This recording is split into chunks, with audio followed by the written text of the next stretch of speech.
Good afternoon, everyone. Hope you all had a great weekend. I want to start by addressing the devastation from the tragic flash floods in Texas.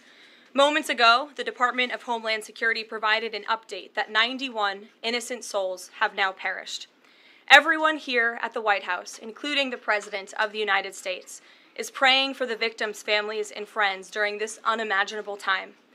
President Trump swiftly signed a major disaster declaration for Kerr County, Texas, to ensure our heroic first responders have every resource they need in the relief and recovery efforts. Secretary of Homeland Security Kristi Noem traveled to Texas over the weekend, and the entire Trump administration is working hand in glove with state and local officials to provide every assistance available. The situation on the ground remains dangerous, and there could be additional public safety threats with potential incoming heavy rain, so we encourage everyone in the area to remain vigilant, listen to all warnings, and respond accordingly. Unfortunately, in the wake of this once-in-a-generation natural disaster, we have seen many falsehoods pushed by Democrats such as Senator Chuck Schumer and some members of the media. Blaming President Trump for these floods is a depraved lie, and it serves no purpose during this time of national mourning. Here are the facts. In the lead-up to this tragic natural disaster, the National Weather Service did its job. Despite unprecedented rainfall, the National Weather Service executed timely and precise forecasts and warnings. On July 3rd, the National Weather Service office in Austin, San Antonio, Texas, conducted forecast briefings for emergency management in the morning and issued a flood watch in the early afternoon. Flash flood warnings were also issued on the night of July 3rd and in the early morning of July 4th, giving preliminary lead times of more than 3 hours before flash flooding conditions occurred.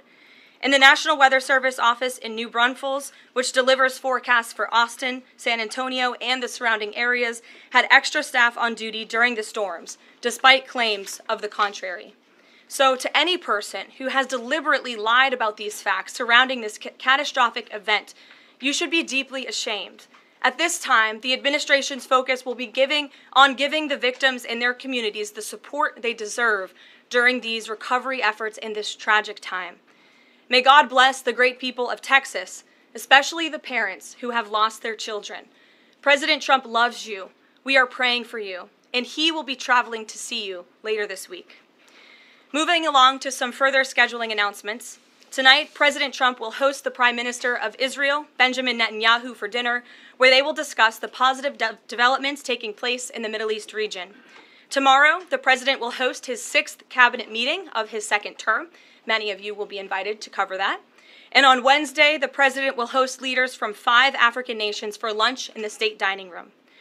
In other news, after the historic signing on the South Lawn of the White House on the 4th of July, President Trump's One Big Beautiful Bill is now the law of the land. Republicans in Congress met the once-in-a-generation moment and codified the Make America Great Again agenda into law. After this monumental achievement, no other president in modern history has worked harder and faster to fulfill their campaign promises than Donald Trump. The One Big Beautiful Bill will get the United States of America firing again on all cylinders. It's safe to say that over the past few weeks, the president has delivered on many, many wins. For the 4th month in a row, jobs numbers beat market expectations with nearly 150,000 good jobs created in the month of June. The American economy has now added nearly 700,000 jobs since January 2025, with American-born workers accounting for all job gains. President Trump drove illegal border crossings to another historic low in the month of June, and Border Patrol once again released 0 illegal aliens into our country. The Supreme Court stopped activist judges from imposing nationwide injunctions and cleared the way for President Trump to carry out his popular and common-sense agenda. The University of Pennsylvania agreed to all of the Trump administration's demands and will now keep men out of women's sports. President Trump secured his trade deal with Vietnam, giving the United States total access to their markets. Because of President Trump's unleashing American energy dominance, gas prices are at 4-year lows, and when adjusted for inflation, gas prices are near the lowest levels we've seen in the last 20 years. NATO members agreed to raise defense spending to 5% of GDP, a foreign policy feat long thought impossible until President Trump made it happen. The Operation Midnight Hammer obliterated Iran's nuclear capabilities, taking out this imminent national security threat not just to the United States, but to the entire world. The president secured a ceasefire between Israel and Iran, ending the 12-day war. The president brokered a historic peace agreement between Rwanda and the Democratic Republic of Congo. Pakistan nominated President Trump for the Nobel Peace Prize in recognition of his decisive diplomatic intervention to prevent a nuclear war between India and Pakistan. Blue-collar wage growth has seen its largest increase in nearly 60 years, and President Trump has defeated Joe Biden's inflation crisis with core inflation at the lowest level since March of 2021. And just about all of that has happened in the last 3 weeks, and I know you all know it because you've been very busy here covering it along with us. So with that, I will take your questions today as we kick off another very busy week here at the White House. We'll lead with our new media seat, Brian Glenn, who is, of course, very present in this briefing room. He's put in a lot of hours covering this president, so we're glad you finally have a seat today. Brian, go ahead. It feels great to sit down. Thank you very much. You're welcome. I want to go back to the hurricane. You said that President Trump is scheduled to go to Texas later this week. Can you speculate on what day and what he has plans? Sure. The White House is currently arranging those travel plans. We hope that it will be later this week, likely on Friday, but of course we want to do it at the most appropriate time on the ground for state and local officials. We don't want to interrupt the recovery efforts, but we're planning tentatively for a Friday trip, and when that becomes final, we'll let all of you know, as we always do. And you gave a little bit of reaction earlier, but the National Weather Service, the union, actually publicly stated they had an adequate staff on hand to forecast and predict the storm. You shared your thoughts earlier on how the way the left has really weaponized this to blame the deaths in Texas on Trump. Want to comment on that again? Yeah, I just do think those comments are depraved and despicable, especially when so many Americans are mourning the loss of their children. The National Weather Service, as I said, did its job. Many experts, many meteorologists have said that. Many of you in the media, in all fairness, have said that as well. Unfortunately, not all. And many Democrat elected officials are trying to turn this into a political game, and it is not. This is a national tragedy, and the administration is treating it as such. We know the National Weather Service provided early and consistent warnings. They gave out timely flash flood alerts. There were record-breaking lead times in the lead up to this catastrophe. There is ongoing flood monitoring, and these offices were well staffed. In fact, one of the offices was actually overstaffed. They had more people than they need. So any claim to the contrary is completely false, and it's just sad that people are pushing these lies. Can I just give one more? Sure. Kind of a little bit of breaking news. The Department of Homeland Security is moving to end the TPS status on Honduran and Nicaraguan migrants. Yes. Any plans to adding additional countries that you could be targeting? Just a reaction. Sure.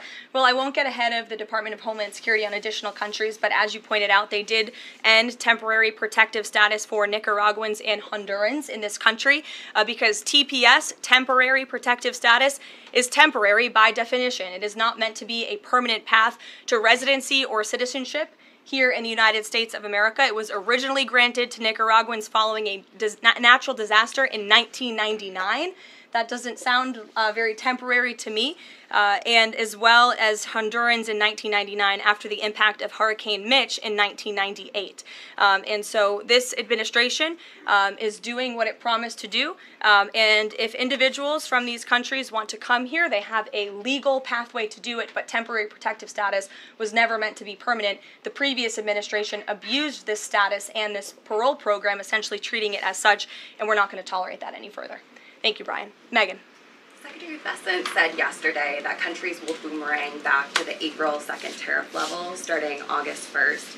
Why did the president decide to have those tariffs not take effect Wednesday as originally scheduled? And then I was also wondering if you could share, obviously we saw the letters the president sent out on Japan and South Korea, but if any other major U.S. trading partners are getting letters today. Sure, yes, I can confirm. In fact, I have those letters. If you could get me the folder with the letters in them, Liz, they're right in the previous office. I have the signed letters that went out to both South Korea and Japan today, and there will be approximately 12 other countries that will receive notification communications and letters directly from the President of the United States. And weeks ago, I stood at this podium and I told all of you that the President was going to create tailor-made trade plans for each and every country on this planet. And that's what this administration continues to be focused on. The President will also sign an executive order today delaying the July 9th deadline to August 1st. So the reciprocal tariff rate or these new rates that will be provided in this correspondence to these foreign leaders will be going out the door within the next month, or deals will be made. And those countries continue to negotiate with the United States. We've seen a lot of positive developments in the right direction, but the administration, the President, and his trade team want to cut the best deals for the American people and the American worker. That's what they're focused on. And in the effort of transparency, these letters will continue to be posted to Truth Social, so you can enjoy them yourself. Go ahead. Thanks, Caroline. Just about the visit of Prime Minister Netanyahu today, I was just wondering why that is not open to the press. Previous visits by him, we've had Oval Office press conferences. Does that reflect somehow the kind of sensitivity of this particular visit? No, they're having a private dinner. There's many important matters that are obviously ongoing in the region, as you know. The utmost priority for the President right now in the Middle East is to end the war in Gaza and to return all of the hostages. Also, as you know, there was a ceasefire proposal that Israel supports that was sent to Hamas, and we hope that they will agree to this proposal. We want to see all of the hostages released. That's on the top of the President's mind, so that will be discussed, as well as the many other positive developments we've seen in the Middle East. I want to go back to the trade deals. As you see, we have these beautiful letters that the President has signed. This one is to the President of the Republic of Korea, original signature on that, and these will be mailed. And then here we also have another letter to the Prime Minister of Japan as well. Both countries will be receiving a 25% tariff rate effective on August 1st. Go ahead. Thank you so much. You said it, and the President said it many times, you want to see an end to the war in Gaza. Will he give guarantees during this 60-day period of ceasefire that actually the war will end? Because this is a sticking point with Prime Minister Netanyahu, and I'm wondering if they see eye to eye on this point. And how do you see the next day? What the next day in Gaza will look like? Look, right now the President is focused on today and to get the Hamas to agree to this ceasefire. I don't want to comment on the details of the arrangement out of respect for these negotiations, but an agreeable and appropriate ceasefire proposal has been sent to Hamas. And I can also tell you Special Envoy Witkoff intends to travel to Doha later this week, where he will continue to engage in these discussions. And the Qataris and the Egyptians have been incredibly helpful partners in mediating these negotiations and discussions to bring peace to this region and end this conflict once and for all. Kristen. Two questions. Thank you, Caroline. Sure. The first question is President Trump reconsidering his plan to phase out FEMA, given what officials have said is their critical role on the ground now in Texas? Look, the President wants to ensure American citizens always have what they need during times of need. Whether that assistance comes from states or the federal government, that's a policy discussion that will continue. And the President has always said he wants states to do as much as they can, if not more. And in the case of Texas, the state and local officials are doing a tremendous job. And I know the President, Secretary Noem, and the federal government are very proud to be working with them. And the President has promised to give Texas the assistance that they need during this tragic time. Just one follow-up on cuts overall. Over the weekend, President Trump said that Elon Musk was a train wreck. Are there, given this current viewpoint, are there concerns within the White House or from the President himself over the cuts that happened under Musk while he was advising DOGE, including the National Weather Service? I think I've already addressed that, Kristen, and what I can tell you is that these offices were fully staffed. The San Angelo office was fully staffed with 12 forecast meteorologists. There were no vacancies. The San Antonio office was operating with 11 forecasters, and as Brian said, the union themselves said that there was adequate staffing. So I think those words speak for themselves, and the numbers speak for themselves. This was a once-in-a-century flash flood, a tragic natural disaster, and the administration is doing all that we can on the ground to help these families during this time of need. Jeff. Thanks very much, Caroline. Just following up on Kristen's question, is it still the President's plan to phase FEMA out by the end of this year? I just answered Kristen's question for you. One more, hold on, one more. Sure, I'll give it to you. Go ahead. The follow-up on trade as well. 12 more letters coming, you said. Can you give us a sense of which countries those are? I'll let the President reveal those in very due time. Keep your eyes on Truth Social. Michael, in the back. Thank you, Caroline. An armed shooter today was shot in McAllen, Texas after opening fire on Border Patrol agents. It comes just days after Democratic Congresswoman Pramila Jayapal recently said she gets, quote, inspired when activists obstruct ICE.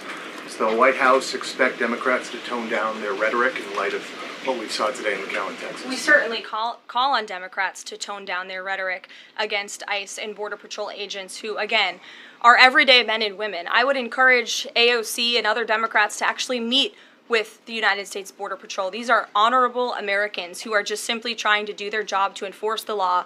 They go home to their families every night just like we all do, and they deserve respect and dignity for trying to enforce our nation's immigration laws and to remove public safety threats from our communities. The White House is aware of the shooting that took place today in Texas, and we are working with the appropriate federal agencies to get to the bottom of what happened. Caroline, the DOJ and FBI have now concluded there was no Jeffrey Epstein client list. What do you tell MAGA supporters who say they want anyone involved in Jeffrey Epstein's alleged crimes to be held accountable? This administration wants anyone who has ever committed a crime to be held accountable, and I would argue this administration has done more to lock up bad guys than certainly the previous administration.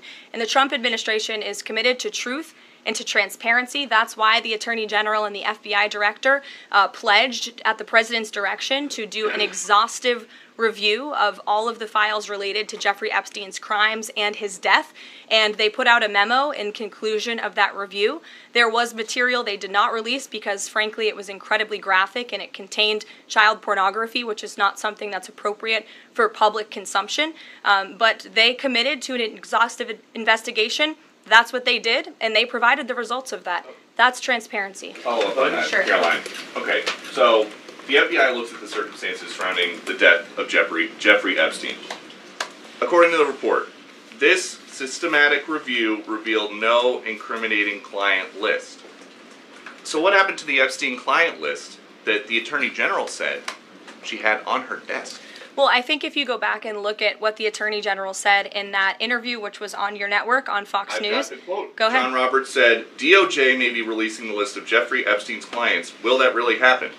And she said, it's sitting on my desk right now to review. Yes, she was saying the entirety of all of the paperwork, all of the paper in relation to Jeffrey Epstein's crimes. That's what the Attorney General was referring to, and I'll let her speak for that. But again, when it comes to the FBI and the Department of Justice, they are more than committed to ensuring that bad people are put behind bars. They have an operation going on right now called Summer Heat, which has our murder rate trending in the lowest direction in United States history. Their emphasis on violent crime and locking up violent criminals has led to the arrest of 14,000 violent criminals. That's a 62% increase from the same time period last year. So this Attorney General and the FBI Director are committed to putting bad people behind bars where they belong. They promised an exhaustive review. That's what they did. For any further details, I would refer you to the Department of Justice. Okay. Thanks, Caroline. With Prime Minister Netanyahu visiting the White House today, yesterday the president said that he was working on a more permanent deal with Iran, but several days ago he didn't think one was necessary. What changed? Well, when you asked me about this, or when you all asked me about this several weeks ago, I said the president thought maybe an Iran deal was not necessary, but of course the president is always interested in peace and diplomacy. That remains true, and the administration continues to be in contact, both directly and indirectly, with the Iranians on a deal. And then on tariffs, you're now delaying the deadline from July 9th to August 1st. Is that an acknowledgement that perhaps the administration found it more difficult to negotiate these trade deals, or whatever happened to 90 deals in 90 days? No, it's an acknowledgement that this administration is doing what's best for the American worker, and we want the best deals possible for our workers, for our manufacturing base, for our middle class, and they are doing this deliberately and appropriately on behalf of our country's interests. Josh. A couple more on the tariffs. You said about 12 more letters. There were about 55 or so countries, including the EU as a bloc, that were facing this tariff increase.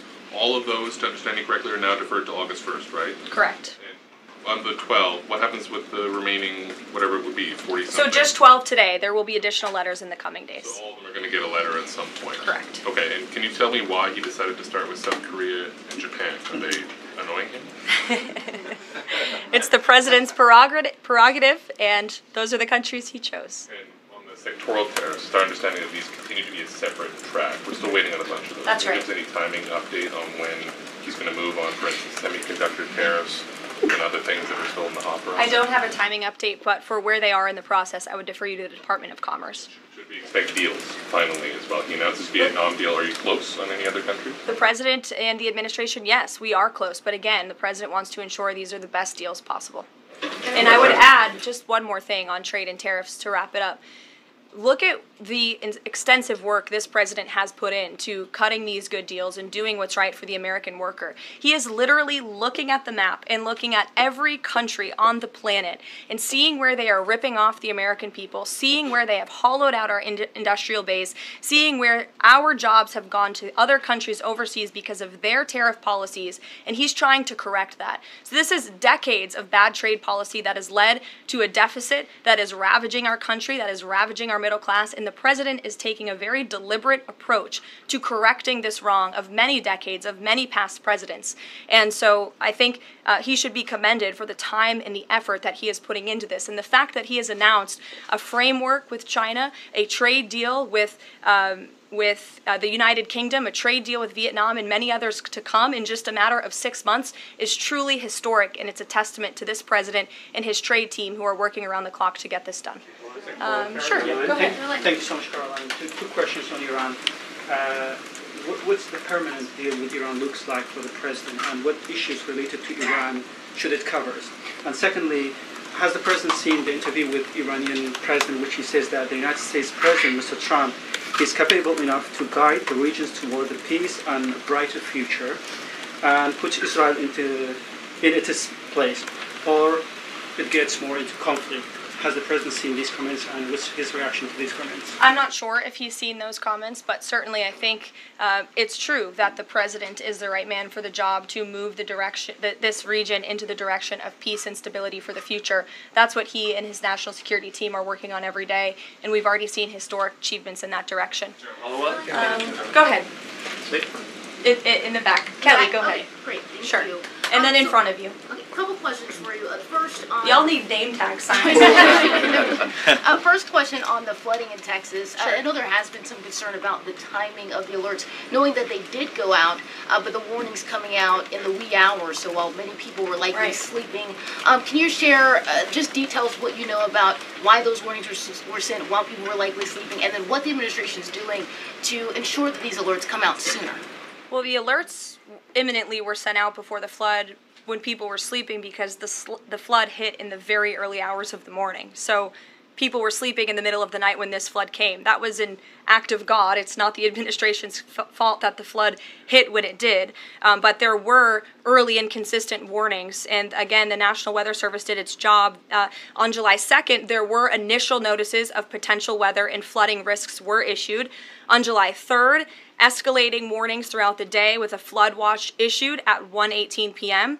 And then later at 6:10 p.m. on July 3rd, the Weather Prediction Center warned of excessive rainfall and a high likelihood of flash flooding. At 6:22 p.m. July 3rd, National Weather Center issued a hydraulic warning highlighting considerable flooding risks, including in Caryville County.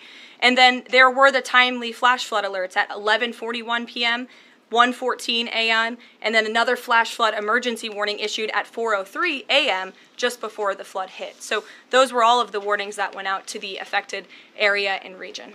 Go ahead. One question on education funding Go for ahead. states and local Appreciate it, districts. Caroline. Two questions for you related to the Prime Minister's visit today. Number one, there's a report circulating that the Gaza Humanitarian Foundation provided a proposal to the White House to build these so-called humanitarian transit areas inside and outside of Gaza. The GHF is insistent it has nothing to do with that proposal. Can you shed any light on whether the White House has received such a proposal, and if so, from whom? I'm unaware if a proposal from the Gaza Humanitarian Foundation was sent to the White House. I haven't seen it, but I can ask our National Security Council. And also a document circulating that the White House is prepared to lift the Foreign Terrorist Organization designation from HTS, the group of President al-Shara in Syria. Can you confirm that that's taking place? Again, I haven't heard that, or I'm not aware of that action taking place. As you know, we did lift particular sanctions on Syria, but we did leave them on for particular terrorist groups. If that has changed, we will, of course, let you know if there's a change in policy, but I'm unaware of one at this time. Sure, go ahead. Me? Me? Hi, Caroline. Thank you. You're welcome. And then you can go too, since you're so eager. Ahead of the president's meeting with Prime Minister Netanyahu today, is there a scenario where Israel has made it clear that they will not bring an end to this war until Hamas is decimated?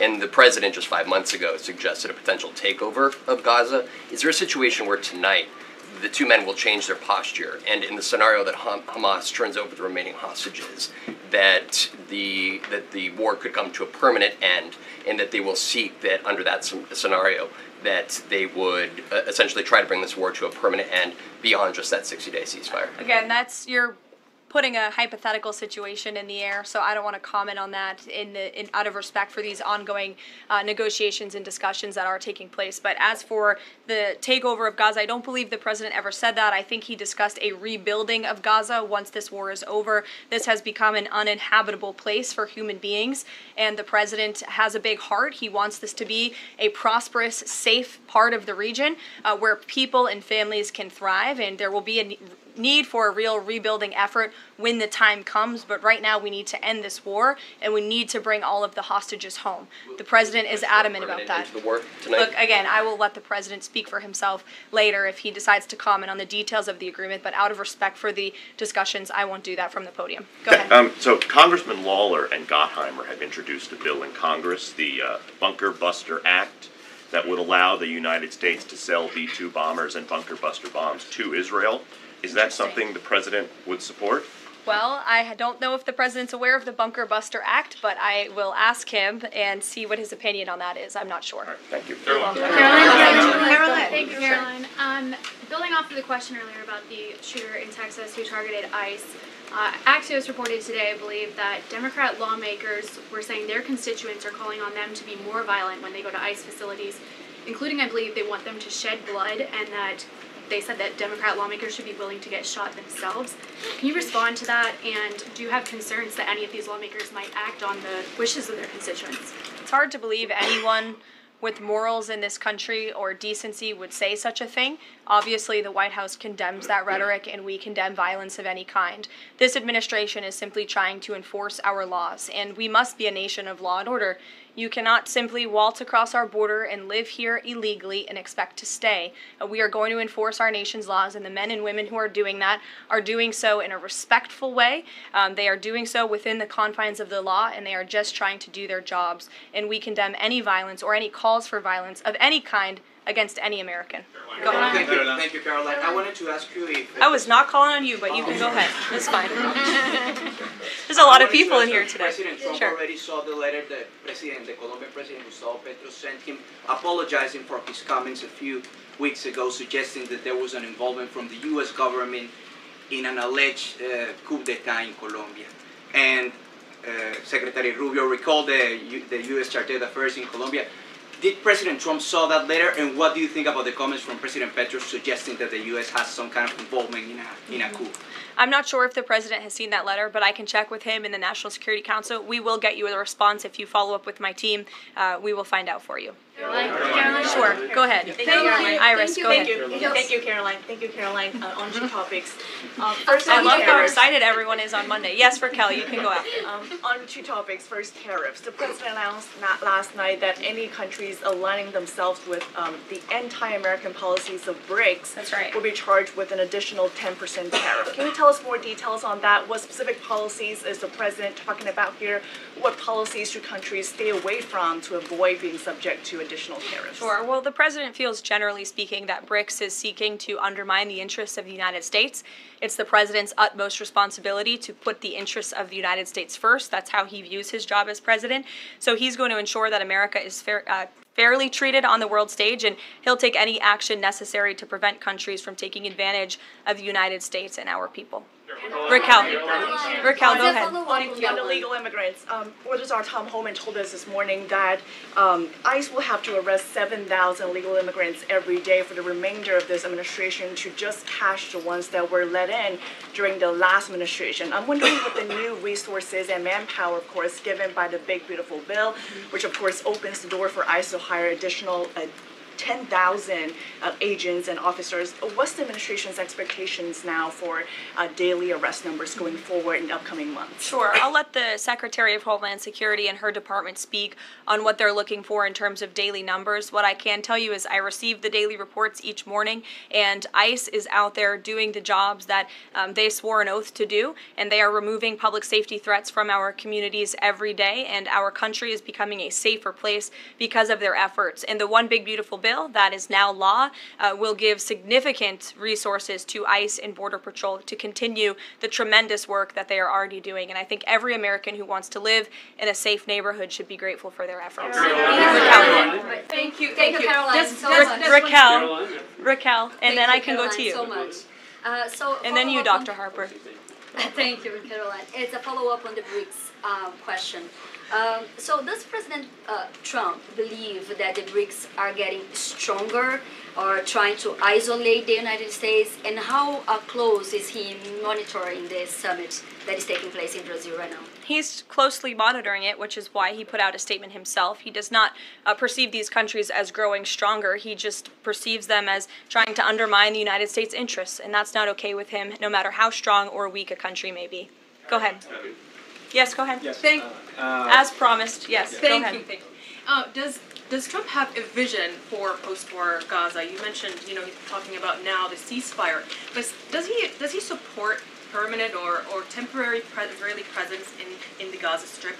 Does he continue to see a continued role for the Gaza Humanitarian Foundation to continue to operate in the Gaza Strip? Well, as you know, because we've talked about it before, the president has directed aid to be moved into the region, and that has been taking place. You've actually seen people in the Gaza Strip yelling out, "Thank you, Trump," for the aid and for the meals that they have received, because the previous administration never did that for some reason. But this president, again, wants to see peace and stability in the region. So as I outlined previously, he views this part of the region as having a real chance at being peaceful and prosperous. But again, we need to end this war. We need to get all the hostages home, and Hamas needs to accept this proposal in order to do that. Dr. Harper, go ahead.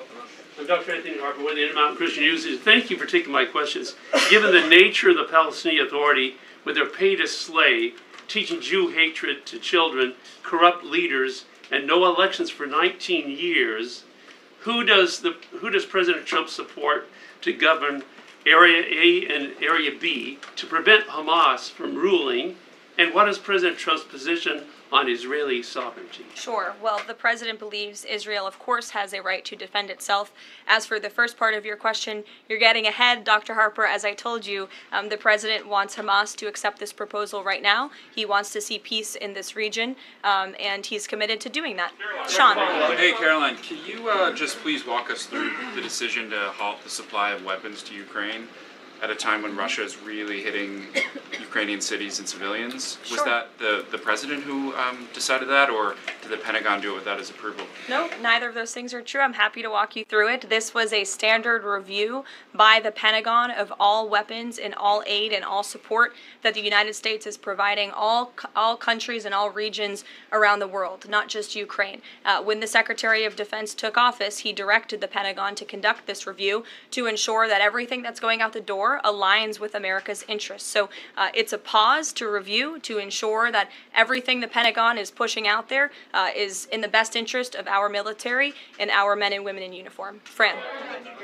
Two questions on Israel. You suggested that Hamas is the impediment currently to a ceasefire. So if not a ceasefire deal, then what does the president hope to achieve with tonight's dinner with the prime minister? Again, you guys are getting around to a lot of hypotheticals. I don't want to get ahead of the president, but there are many other issues to discuss with Prime Minister Netanyahu tonight related to the region and just the entire world. So this will be a dinner to talk about Operation Midnight Hammer, which was incredibly successful, to talk about peace in Gaza and ending that conflict, as well as many other topics of discussion in relation to Israel and the United States. Sure, go ahead. Thank you, Caroline.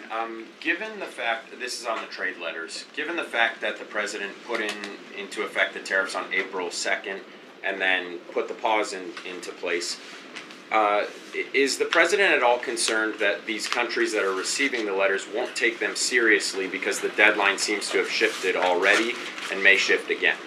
They will take the letters seriously because they have taken the president seriously. And that's why the president's phone, I can tell you, rings off the hook from world leaders all the time who are begging him to come to a deal. And this administration is working hard to ensure those deals are in the best interest of the American people. And this delay, again, is in the best interest of the American people. And you all will continue to see these letters released on the president's Truth Social, and we will see you all later. Thank you, guys. Thanks, Caroline.